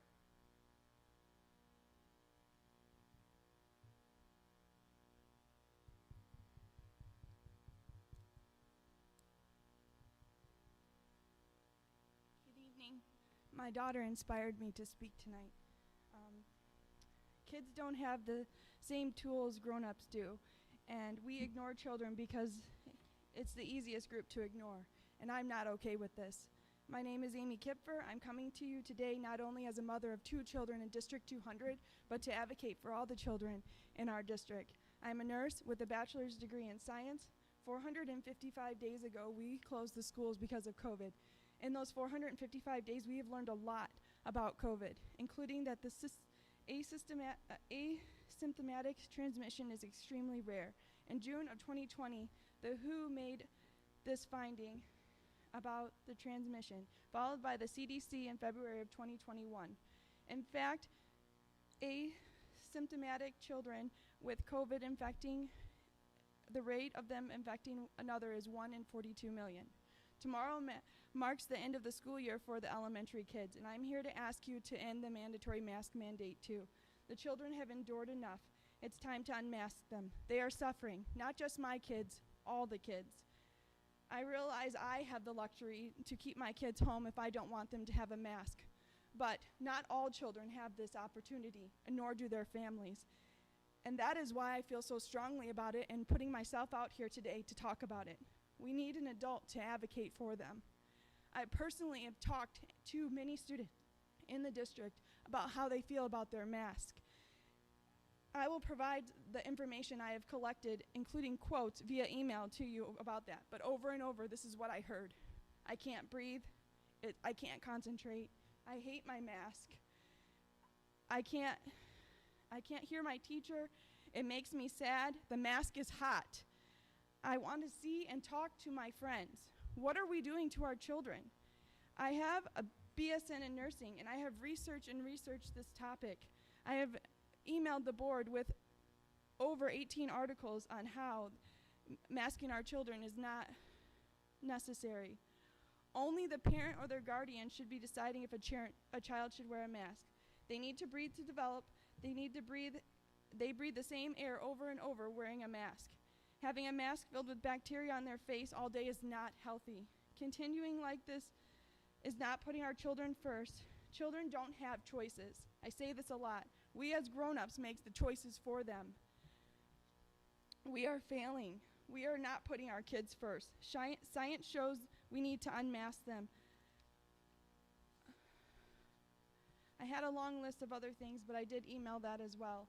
Our children deserve a healthy, happy environment, all the children. Stop putting in the adults who have all the power before the kids. Let me remind you, we would not have a District 200 without our children. We have to advocate for our kids first, and before I go, I will say it again. Our kids don't have a choice. They do what we tell them to do. They need adults who have all the power standing up for them. So I'm asking each and every one of you to stand up for our kids. Please email the Illinois State Board of Education, the Illinois Department of Public Health, and let them know our kids should come first and they need to be unmasked. We voted for you. Please advocate for our children. I hope you all have a good night. and were inspired by my daughter, Sophia. Thank you. Alicia O'Connell.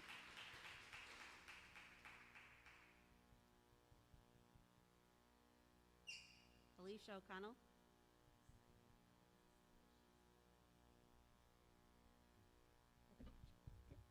Beth. Okay. Thank you. So that concludes our public comment. Thank you. Just a note too that you do have the opportunity to write to the school board. The school board does read all of those comments that do come to us every month. Let's see here. There being no other further action to come before the board in open session, I ask for a motion and a second to adjourn the meeting. Chris, I'm sorry. Am I on? Yeah. Okay, sorry. Last time at the end you asked for topics for discussion for next time. Okay. I think that since we'll be in July for our next meeting, could we address mitigation and where we're at that point, and just have a discussion and have it on the agenda for discussion? Sure. Anything else? May I make just a quick comment on an earlier comment? Is that allowed? Not really? Not from there, so no. Not from public comment, but Is it from. on an agenda one? Yes. Yeah, just Yes. on it, no. Okay, only because I wanted to follow up on Rob's really insightful comment regarding the the protocol plan. I just want to put, I think this is important in advance of the public viewing of this document, that the top paragraph indicates the broad vision for how we treat all children and specifies, to Rob's point, a number of different identities that sometimes are experienced differently, and I think that sign behind us is a really helpful articulation of why this document is needed. And I think Dr. Kyle indicated that community members indicated that this is what they're saying is necessary, but specifically the document is in response to acts of hate and racism. And so I think the top paragraph is talking about a broad vision of why this is necessary, but the document itself is specifically talking about racism, which we're hearing from our administrators and students and teachers, that racism specifically continues to be a barrier to what we claim we intend to do. And I think that's important to say as we ask a question, and a right question to say, why is this document needed in the handbook specifically? Yeah, again, the approval of handbooks will certainly be on the next month's agenda, so. Thanks. Okay. Anything else before I close the meeting? Okay, I'd like ask for a motion and a second to adjourn the meeting. So moved. Moved by Mr. Paulson. Second. Second by Mr. Hanlon. All those in favor say aye. Aye. Aye. Opposed? Meeting is adjourned.